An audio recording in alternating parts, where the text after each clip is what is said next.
കൃഷ്ണ ഗുരുവായൂരപ്പ ശരണം. ഗുരുവായൂരപ്പൻ്റെ ഉച്ചപൂജയും കളപാലങ്കാരമൊക്കെ കഴിഞ്ഞു, നട തുറന്നു. അപ്പോൾ നമുക്ക് ഗുരുവായൂരപ്പനെ കാണാൻ പോണ്ടേ? എല്ലാവരും വരും കേട്ടോ, ഗുരുവായൂരപ്പനെ കാണാം. ഗുരുവായൂരപ്പൻ്റെ ചതുർബാഹുവായ വിഗ്രഹത്തിൽ ഭഗവാൻ ഇന്ന് ഏത് രൂപത്തിലാണ് ഭക്തരെ അനുഗ്രഹിക്കാനായിട്ട് നിൽക്കണമെന്ന് അറിയില്ല. നമുക്ക് പോയി നോക്കാം. ആദ്യം തന്നെ കിഴക്കേ നടയിൽ വന്നിട്ട് മഞ്ജുളാലിനെ ഒന്ന് പ്രദക്ഷിണം ചെയ്യാം, മഞ്ജുള വാരസ്യാരെയൊക്കെ ഒന്ന് സ്മരിച്ചിട്ട്.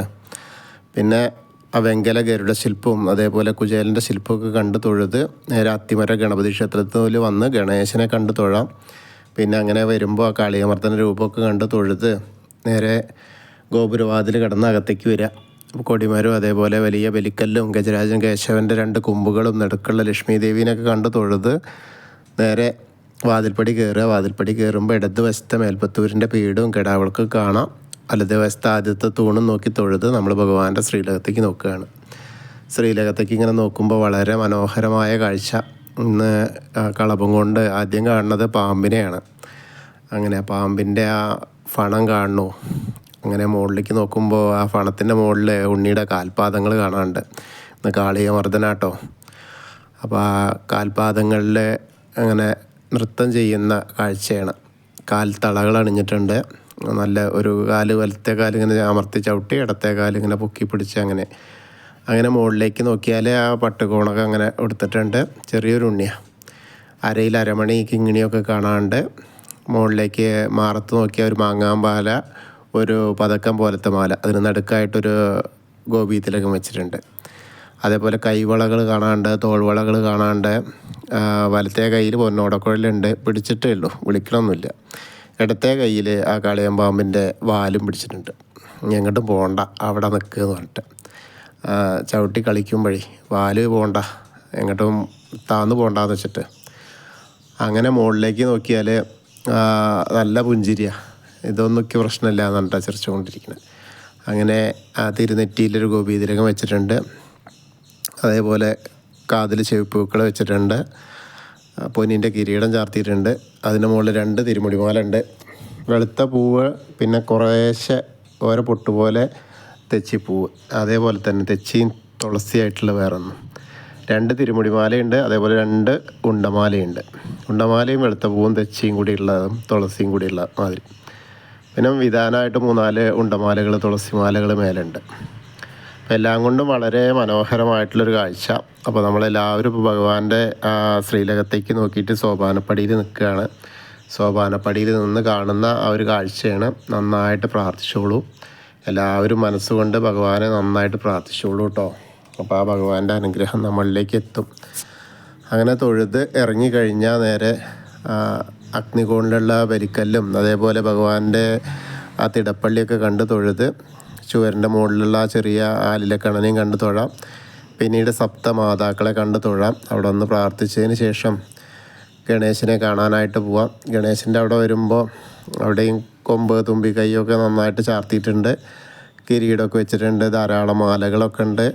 പാവ് കൊണ്ട് ഉടുപ്പിച്ചിട്ടുണ്ട്. അർച്ചനപ്പൂക്കൾ ധാരാളമുണ്ട്. അപ്പോൾ നമുക്ക് ഗണേശനെ പ്രാർത്ഥിക്കാം. ഏകദന്തം മഹാകായം തപ്തകാഞ്ചന സന്നിഭം ലംബോദരം വിശാലാക്ഷം വന്ദേഹം ഗണനായകം. അത് കഴിഞ്ഞ് സരസ്വതി അറയ്ക്ക് നോക്കുക. സരസ്വതി ദേവീനെ പ്രാർത്ഥിക്കുക. സരസ്വതി നമസ്തുഭ്യം വരദേ കാമരൂപിണി വിദ്യാരംഭം കരിഷ്യാമി സിദ്ധിർഭവതു മേ സദാ. പിന്നീട് അങ്ങനെ വന്ന് ആ കോർണറിലെത്തിയ ചെറിയ ഗണേശനെ കണ്ട് തൊഴാം. പിന്നെ മത്സ്യം, കൂർമ്മം, വരാഹം, നരസിംഹം വരെയുള്ള രൂപങ്ങളൊക്കെ കണ്ട് തൊഴുത് ആ ഒതിക്കൻ്റെ അടുത്ത് നിന്ന് അർച്ചന പ്രസാദമൊക്കെ വാങ്ങി വാമന രൂപവും ഗജേന്ദ്രമോക്ഷത്തിൻ്റെ രൂപമൊക്കെ കണ്ട് തൊഴാം. പിന്നീട് ആനന്ദശായിയായ അനന്തപത്മനാഭനെ കാണാം. അവിടെയും ധാരാളം മാലകളൊക്കെ ഉണ്ട്. ബ്രഹ്മാവിനുണ്ട്, ലക്ഷ്മി ദേവിക്കുണ്ട്. വിഷ്ണുവിൻ്റെ മുകളിൽ നിറയെ താമരപ്പൂക്കൾ വെച്ചിട്ടുണ്ട്. അതേപോലെ ഗരുഡാരൂഢനായിരിക്കുന്ന മഹാവിഷ്ണുവിനെയും കണ്ട് തൊഴുത് നേരെ ശ്രീകോവിലിൻ്റെ അവിടെ വന്ന് പുറകുവശത്ത് വന്ന് സാഷ്ടാംഗം നമസ്കരിക്കുക. അതിനുശേഷം മുകളിലേക്ക് നോക്കിക്കഴിഞ്ഞാൽ ആ ഉഗ്രരൂപിയായ നരസിംഹസ്വാമീനെയും ആ ഭീഷ്മരെയൊക്കെ കണ്ട് പിന്നീട് വരുമ്പോൾ ആ ബാക്കിയുള്ള ദശാവതാര വിഗ്രഹങ്ങൾ ഭാർഗവരാമനും ബലരാമനും ശ്രീകൃഷ്ണനും ശ്രീരാമചന്ദ്രനും ഒക്കെ കണ്ട് തൊഴുത് മുരുകനെയും കണ്ട് തൊഴാം. അതിനുശേഷം അങ്ങനെ വന്ന് ഹനുമാൻ സ്വാമിയുടെ അടുത്ത് വരാം. അവിടെയും ധാരാളം മാലകളൊക്കെ ഉണ്ട് കേട്ടൊന്ന്, ഇഷ്ടംപോലെ കുങ്കുമൊക്കെ ഉണ്ട്.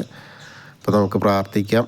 ത്വമസ്മിൻ കാര്യ നിര്യാഗേ പ്രമാണം ഹരിസത്തമ ഹനുമാൻ യജ്ഞമാസ്തായ ദുഃഖക്ഷയകരോഭവ മനോജവം മാരുതതുല്യവേഗം ജിതേന്ദ്രിയം ബുദ്ധിമതാം വരിഷ്ഠം വാദാത്മജം വാനരയൂതമുഖ്യം ശ്രീരാമദൂതം ശിരസാ നമാമി. ബുദ്ധിർബലം യശോധൈര്യം നിർഭയത്വം അരോഗത അജാഡ്യം വാക്പടുത്തം ഹനുമസ്മരണാത് ഭവേത്.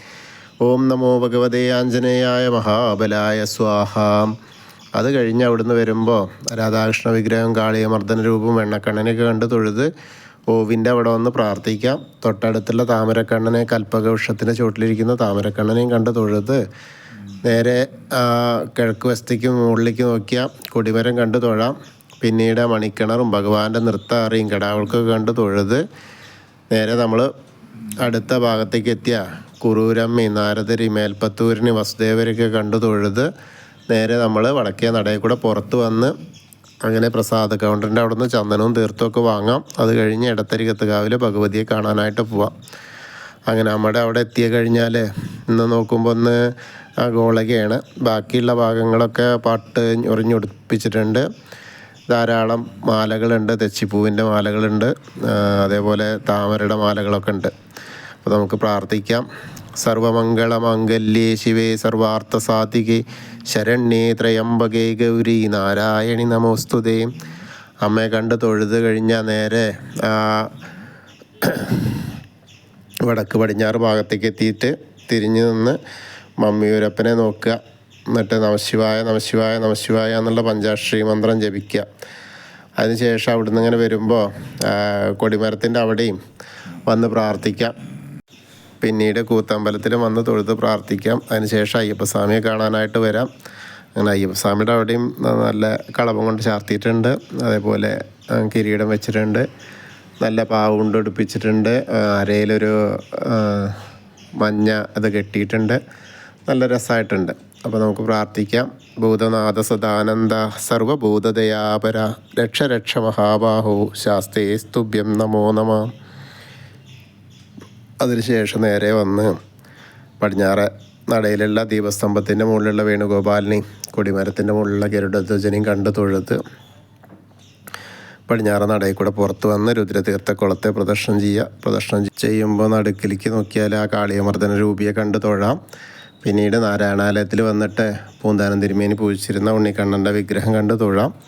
പിന്നെ അവിടുന്ന് തിരിച്ചു വരുമ്പോൾ ഭഗവതി നടയിലും കിഴക്കേ നടയിലും വന്ന് തൊഴുത് തെക്കേ നടയിലേക്ക് എത്തി കൂവളത്തെ പ്രദർശനം ചെയ്യുക. പ്രദർശനം ചെയ്യുമ്പോൾ മഹാദേവനും പാർവതീദേവിനെയൊക്കെ മനസ്സിൽ വിചാരിക്കുക. അപ്പോൾ നമ്മൾ ഇന്നത്തെ ഗുരുവായൂരപ്പൻ്റെ ഉച്ചപൂജയും കളഭാലങ്കാരമൊക്കെ കണ്ടു തൊഴുതു. എല്ലാവർക്കും ആ ഗുരുവായൂരപ്പൻ്റെ അനുഗ്രഹം ലഭിക്കും. കൃഷ്ണായ വാസുദേവായ ഹരയേ പരമാത്മനെ പ്രണതക്ലേശനാശായ ഗോവിന്ദായ നമോ നമ. ഹരേ കൃഷ്ണ. ഗുരുവായൂരപ്പാ ശരണം.